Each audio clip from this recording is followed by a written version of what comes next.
I saw some of the many Jesuits who have come out really not very happy with the Pope's blunder, as they call it. And here's just one Jesuit priest, Jos Moons. He's the Faculty of Theology and Religious Study faculty member in Leuven. And so a priest of the Society of Jesus. And I just thought I'd read through. This is his Twitter feed, which I thought, oh, well, it's very telling. And, it's amazing to see the lobby that's in the church now coming out and making itself very apparent. Anyway, this is what he said in his tweet. Some comments re Pope Francis' leaked comments on homosexuality in the priesthood.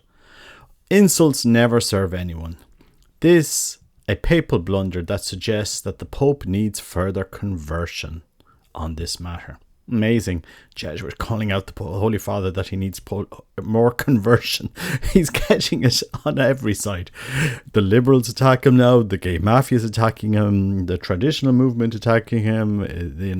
Asking for resignations. I'm just interested to see this conversation happening in the church. Anyway, it wasn't matter with that. This is what he goes on to say. Let's face reality and let's be thankful. There are many gay seminarians, priests and bishops, my estimation, at least half, in the Vatican and in your parish. Pope Benedict was probably gay. The same for Newman or John Manley Hopkins. Oh, interesting. Let's slander the dead here. Let's apply labels to the dead.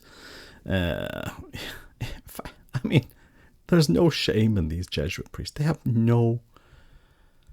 They just don't care. They just don't care. And let's be thankful for all the gay clergy contributes to the church, as do gay volunteers. As James Martin posted, they buried your parents, visit you in hospital, and baptized your children. So there's no problem? ? I think there is. Slur and insinuations do not help to achieve integration.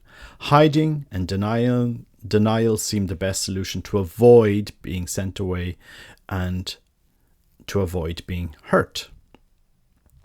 Psychologically, this is disastrous. Whatever you repress comes back in another form, in pseudo-flirting behaviour and excessive liturgical concerns and general coldness.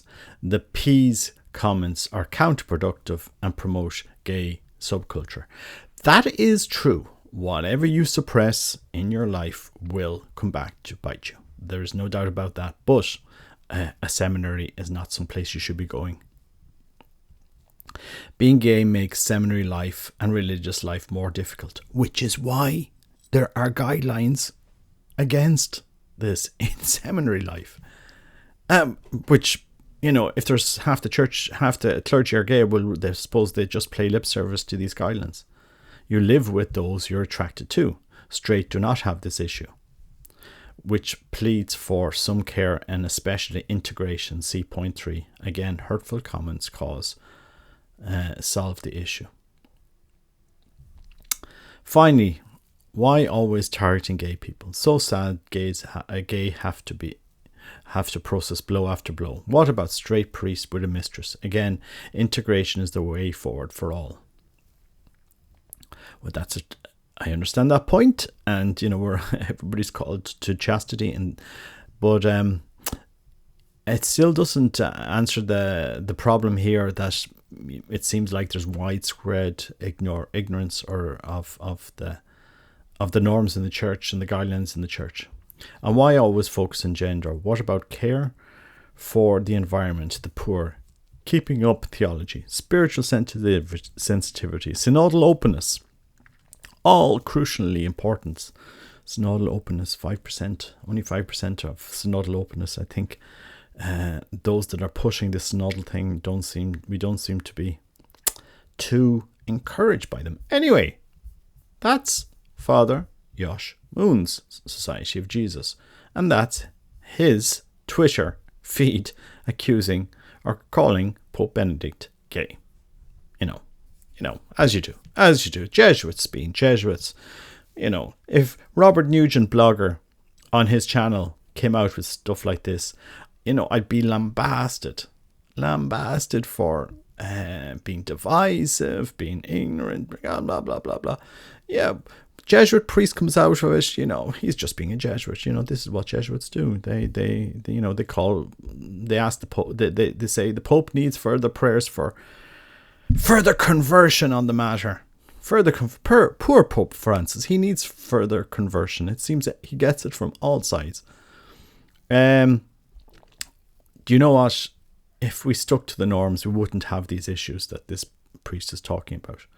You know, a seminary is not somewhere you go to resolve your issues. You know, it's really not the place. It's a place where you become another Christ. That's your identity. That's who you are. Another Christ. Full stop. So pray for this priest. I think his tweet was in very bad taste. But anyway, that's life. God bless you. Take care. Bye bye.